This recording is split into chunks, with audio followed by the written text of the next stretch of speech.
मेरी शादी को 10 साल हो गए, लेकिन मेरी औलाद नहीं हो रही थी। मेरा शौहर दूसरे शहर गया तो मेरा देवर कहता, भाभी ये दम किया हुआ लड्डू है, इसको 7 दिन खाने से भाई के आते ही हमल ठहर जाएगा। मैंने वो लड्डू खा लिए और मुझे हमल ठहर गया। जब बच्चा हुआ तो मेरे देवर ने शोर डाल दिया कि ये बच्चा मेरा है, और जब डीएनए टेस्ट करवाया तो कदमों तले से जमीन निकल गई, क्योंकि वो बच्चा तो मेरा नाम हया है। मैं बहुत ही खूबसूरत थी और मेरी शादी एक ऐसे घर में हुई जहाँ पर सिर्फ मेरा शौहर और मेरा देवर ही रहता था। मेरे ससुर बाहर के मुल्क में होते थे। ये लोग बहुत अमीर थे। मेरी सास भी नहीं थी। पहले मुझे बहुत खुशी हुई थी कि इस घर में कोई सास नहीं है, कोई नंद नहीं है, कोई जेठानी नहीं है, लेकिन आहिस्ता आहिस्ता पता चला कि यहाँ पर रहना बहुत ही मुश्किल था, क्योंकि ये घर सिर्फ मर्दों का घर था। मैं अपनी कोई भी बात किसी से नहीं कर सकती थी। शौहर भी मेरा काफी संजीदा मिजाज किस्म का था। मेरे माँ बाप भी मेरी शादी करके इस मुल्क से चले गए, क्योंकि वो मेरी शादी करवाने के लिए ही यहाँ आए थे। हम पहले कतर में रहते थे। मेरे माँ बाप मुझे पाकिस्तान में ब्याहना चाहते थे ताकि मैं अपनी मिट्टी से करीब रहूं। करीब तो मैं हो गई, लेकिन मैं बहुत परेशान रहती थी। इसी परेशानी की वजह से मेरे यहाँ अभी तक औलाद नहीं हुई थी। डॉक्टर कहते थे आपको खून की कमी है, आप उदास रहती हैं, अपना माहौल बदलें, रहन सहन बदलें, कहीं बाहर आए जाएं, वो काम करें जिससे आपको खुशी मिले। लेकिन मेरा शौहर ऐसा काम करता था कि वो एक दिन की छुट्टी भी नहीं कर सकता था। इस घर में मेरा देवर ही था जो मेरे साथ कोई बात कर लेता था। वो मेरी उम्र का था, देखने में बहुत हसीन था। मेरे शौहर के मुकाबले में एक अच्छा इंसान भी था, हंसी मजाक भी करता था, लेकिन उसकी अपनी दुनिया थी जिसमें वो मेरे लिए वक्त नहीं निकाल सकता था। वो यूनिवर्सिटी चला जाता था, वो यूनिवर्सिटी जाता था, अपने दोस्तों को वक्त देता था या फिर अपने फोन में मसरूफ रहता। मैं सोचती थी कि कब वो फारिग होकर आएगा और मेरे साथ बातें करेगा तो मेरा कुछ वक्त अच्छा गुजर जाएगा। वो बातें बहुत अच्छी करता था। उसका नाम हमाद था। कभी कभी हम देवर भाभी कोई प्लान कर लेते थे। वो कोई खाने की चीज ले आता, कोई पिज्जा वगैरह, तो हम मिलकर पिज्जा खाते, इधर उधर की बातें करते, तो वक्त अच्छा गुजर जाता। ये बात मेरे शौहर को भी पता थी। मेरा शौहर कहता था उससे थोड़ा दूर रहा करो। मैंने कहा कि वो कोई गैर तो नहीं है, इसी घर में रहता है। तो कहने लगा कि ठीक है, लेकिन ज्यादा बातें मत किया करो। मैं अपने शौहर से कह देती कि मैं सिर्फ बात नहीं करती, लेकिन असल में हम आपस में बातें भी किया करते थे और हमारी जिंदगी इसी तरह चल रही थी। मेरी शादी को काफी वक्त गुजर गया, या वक्त का पता ही नहीं चला। 10 साल हो गए, लेकिन मेरे घर में अभी तक औलाद नहीं थी। मैं बांझ मशहूर होती जा रही थी, लेकिन डॉक्टर ने कहा था कि आपके साथ इतना मसला नहीं है, आपके यहाँ औलाद हो सकती है। डॉक्टर ने मुझे कहा कि आज ही अपने शौहर से बात करें कि वो आपका माहौल बदले, आपको किसी पुरसुकून जगह पर ले जाए। लेकिन जब मैंने ये बात अपने शौहर से की तो मेरे शौहर ने मुझे एक नई खबर सुना दी। उसने कहा कि मुझे तो काम के सिलसिले में दूसरे शहर जाना है और मैं वहीं पर रहूंगा, शायद 9-10 महीने के लिए। जब उसने ये बात कर दी तो मैं उसके बाद क्या कह सकती थी, क्योंकि मेरे शौहर की बात आखिरी बात होती थी। वो एक दफा जो कह देता था फिर वही होता था। कह दिया कि ठीक है, आपका सामान पैक कर देती हूँ। मेरा शौहर शहर से बाहर चला गया और अब मैं घर में अकेली रहने लगी। लेकिन इन्हीं दिनों मेरे देवर ने मुझे एक ऐसी बात बताई कि मैं हैरान रह गई। पर जाते हुए मेरे शौहर ने मुझे कहा कि मैंने दुकान वाले को घर का नंबर दे दिया है, कोई भी चीज चाहिए हुई तो तुम फोन करना, वो चीजें घर दे जाएगा। मैंने कहा कि चीजें मंगवाने की क्या जरूरत है, हमाद मुझे ला दिया करेगा। तो मेरे शौहर ने कहा कि तुमने उससे कोई चीज नहीं मंगवानी और उससे बात भी नहीं करनी। वो अपने काम से काम रखे, तुम अपने काम से काम रखना। उसके लिए खाना बनाने की जरूरत भी नहीं है, वो बाहर से खा लेगा। मैंने कहा कि क्या हो गया है आपको? कहने लगी कि मैं तुम्हारा शौहर हूँ, तुमने मेरी बात माननी है, मैं जो कह रहा हूँ। मैंने कहा कोई बात हुई है? तो कहने लगा कि ऐसा कुछ नहीं है, ऐसी कोई बात नहीं हुई, बस मैंने तुम्हें बता दिया है कि उससे दूर रहना। मेरी एक चची उम्रे पे गई है, वो जब वापस आएंगी तो वो भी तुम्हारे साथ रहने के लिए आ जाएंगी, तुम्हारा ख्याल रखेंगी, तुम्हारा दिल नहीं घबराया करेगा। अजीब बात थी कि मेरा शौहर जाने से पहले मेरे देवर से मिलकर भी नहीं गया था। शायद भाइयों के बीच में कोई नाराजगी थी, लेकिन ऐसा तो कभी भी नहीं हुआ था, क्योंकि मेरा देवर छोटा था और मेरे शौहर ने हमेशा उसका एहसास किया था। मुझे लगा कि कोई छोटी सी बात होगी, आपस में दोनों भाई हल कर लेंगे। लेकिन मैं अपने शौहर की ये बात बिल्कुल भी नहीं मानने वाली थी कि मैं अपने देवर से बात न करती। मैंने उससे बात भी करनी थी, हमने मिलकर गेम्स भी खेलनी थी और हम लोगों ने साथ मिलकर रहना भी था। जब मेरा शौहर चला गया तो मेरा देवर एक दिन मेरे पास एक लड्डू लेकर आया। कहने लगा आप इसे खाएंगी तो आपके यहाँ भाई के वापस आते ही हमल ठहर जाएगा। वैसे तो मैं अपने देवर से इस तरह की बात नहीं करती थी, लेकिन मेरा ये देवर कुछ अलग किस्म का था। हम एक दूसरे से दोस्तों की तरह बात कर लेते थे। उसने कहा कि बहुत वक्त हो गया है, भाई को एहसास नहीं है, आपका इलाज करवाते नहीं है, आपको कहीं दम करवाने भी नहीं लेकर जाते हैं, लेकिन मैं इस घर में एक बच्चे को देखना चाहता हूँ ताकि आपके चेहरे की उदासी खत्म हो जाए, इसलिए मैं ये दम करवा के लाया हूँ। 7 दिन तक आपको ये खाना होगा, उसके बाद भाई आएगा तो खुशखबरी भी मिल जाएगी। अपने देवर का मैंने शुक्रिया अदा किया और उसे ये भी कहा कि तुम वाकई बहुत अच्छे इंसान हो। जिसने इतना सोचा। अल्लाह तुम्हें एक प्यारे से बच्चे का चाचू बनाए। मैंने वो लड्डू खा लिया और इस तरह 7 दिन तक रोज वो लड्डू ये सोचकर खा लेती कि सब कुछ ठीक हो जाएगा। मेरा देवर भी रोज मुझे कहानियां सुनाता कि ये लड्डू तो फलां ने भी खाया था, जहाँ से मैं लेकर आया। उनकी बड़ी हवा उड़ी है, लोग उनके पास जाते हैं और अपना मसला हल करवाते हैं। आपका मसला भी हल हो जाएगा। मैंने खसूसी दुआ भी करवाई है, लेकिन मेरे देवर ने मुझे ये भी कहा कि आपने ये बात अपने शौहर को बिल्कुल भी नहीं पता लगने देनी, क्योंकि वो ऐसी बातों पर यकीन नहीं रखते, और अगर उन्होंने ये जान लिया कि ये लड्डू आपको मैंने दिया है तो फिर तो वो मेरी जान ले लेंगे। मैंने कहा कोई लड़ाई चल रही है? तो कहने लगा नहीं, कोई लड़ाई नहीं है। जहाँ गए हैं वहाँ मुझे भेजना चाहते थे, लेकिन मैं जाना नहीं चाहता था तो मुझसे नाराज हो गए हैं। मैंने उसे कहा कि इतनी छोटी सी बात है। वो तो ऐसे नाराज हो रहे थे जैसे तुम्हारे साथ जीना मरना ही खत्म हो गया है। कहने लगा हाँ बस ऐसे ही हैं, फौरन गुस्सा कर लेते हैं। लेकिन उन दिनों मैंने अपने देवर में एक और बात नोट की थी जो वो पहले कभी नहीं करता था। वो ये कि अब वो रात को देर से घर आया करता था। मैं भी अकेली थी, इसलिए मैंने उसे कहा कि जल्दी आ जाया करो, मेरा दिल घबराता है। उसने कहा भाभी जल्दी आने की कोशिश करता हूँ, लेकिन काम ही ऐसा है, जो आपके लिए सुबह लड्डू लाता हूँ सारी रात उस पर अमल होता है, और वो अमल करवाने के लिए मुझे वहीं बैठना पड़ता है।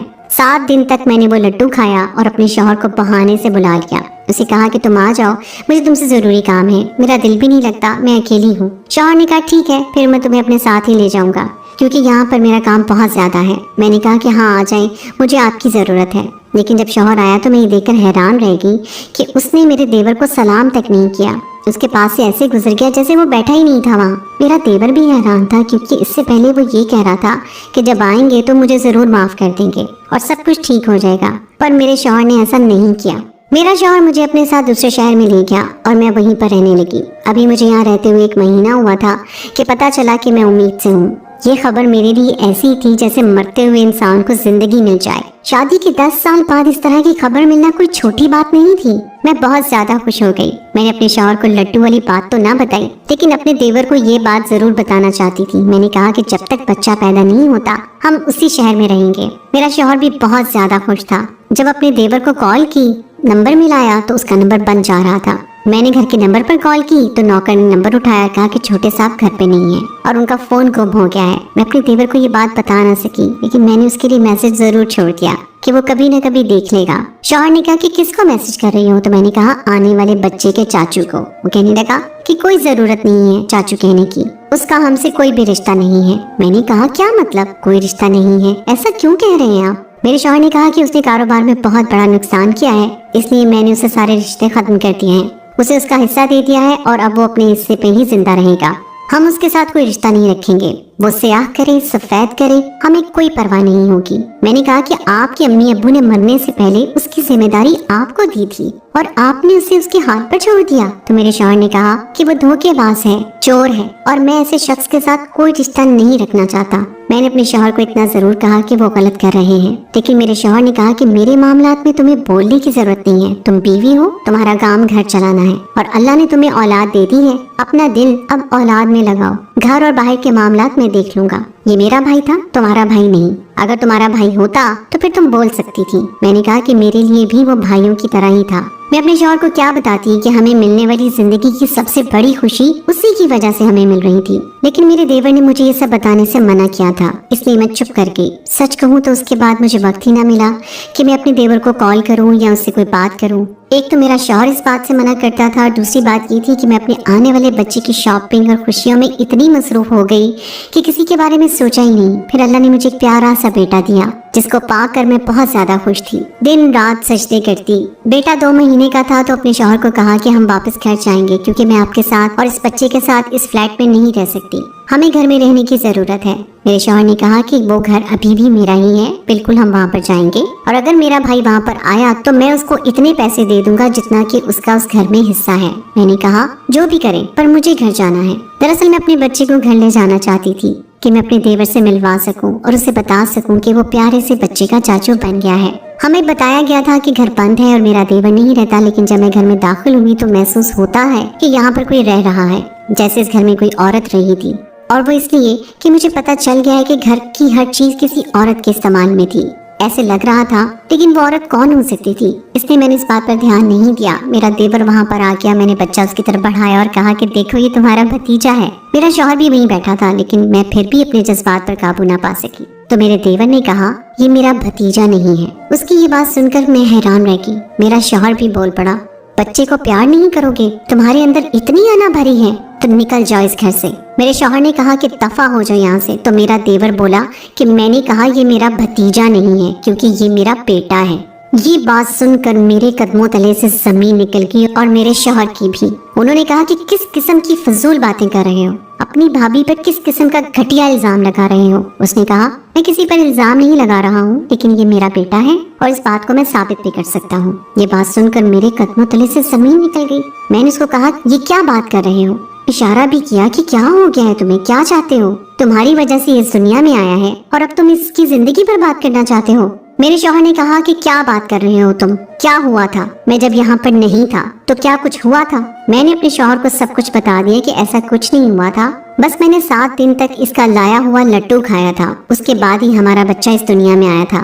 मेरे शौहर ने मेरे देवर का गिरेबान पकड़ लिया और कहा कि क्या किया है तूने, क्या मिलाया था तूने इस लड्डू में? कहीं तूने इसमें बेहोशी की दवा तो नहीं मिलाई थी?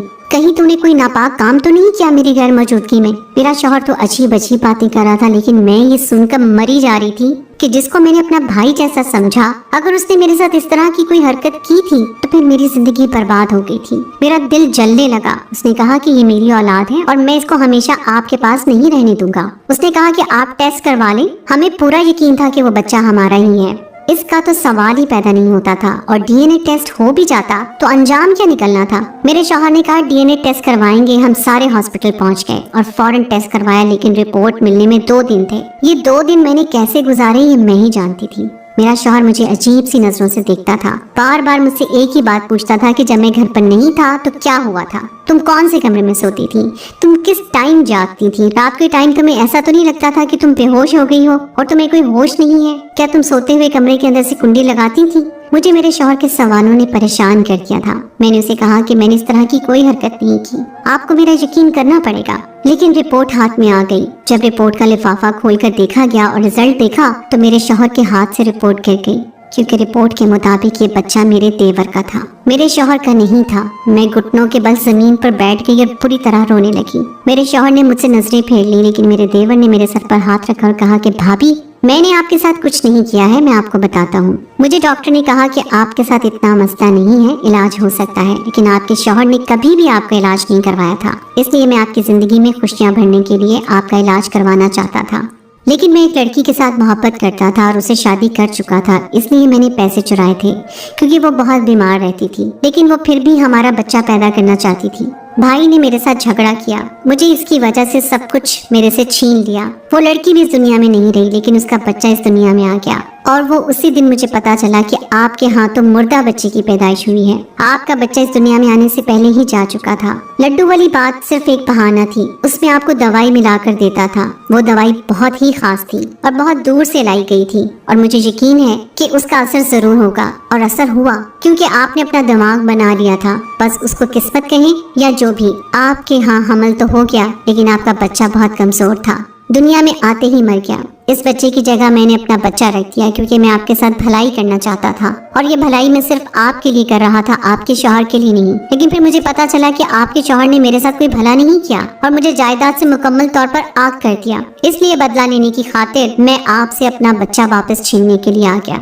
मैं इसके बगैर नहीं रह सकता, क्योंकि मेरे पास तो अब यही रह गया है। आपके शौहर ने सब कुछ अपने नाम कर लिया है। मेरे देवर की आंखों में आंसू थे, वो बहुत रो रहा था। मैंने उसे कहा कि मैं भी इसके बिना नहीं रह सकती। मैं अपने देवर के पैरों पे बैठ गई और उसे कहा कि तुमने हमेशा मेरी मदद की है, ये बच्चा मुझे दे दो, मैंने इसी को अपना बच्चा समझा है। मैं 3 महीने से इसी को पाल रही हूँ। तुमने मेरे साथ बहुत भला किया। अगर मुझे पता चल जाता कि मेरा बच्चा दुनिया से चला गया, मेरी गोद खाली रह जाती, तो कसम से मैं उसी वक्त मर जाती। उसके मरने का दुख मुझे अब भी है, लेकिन ये मेरे हाथ में है, तो मैं जिंदगी को जीने के बारे में सोच रही हूँ। मैंने अपने शौहर से कहा कि आपने क्यों ऐसा किया, इसे माफ कर दें।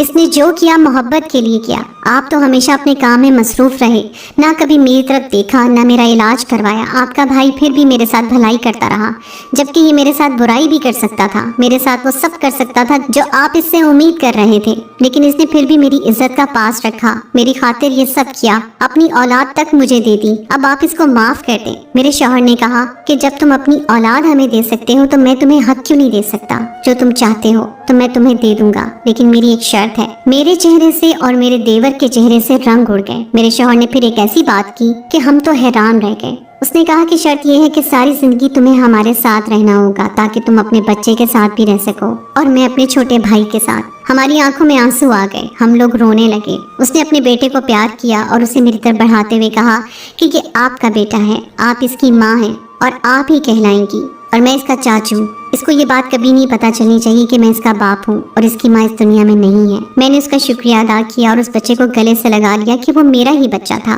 इस बात को 4 साल हो गए हैं। मेरा बेटा 4 साल का है, बहुत खुश है। मेरे शौहर को ही बाबा कहता है और मेरे देवर को चाचू। अल्लाह ने मुझे फिर से उम्मीद दी है।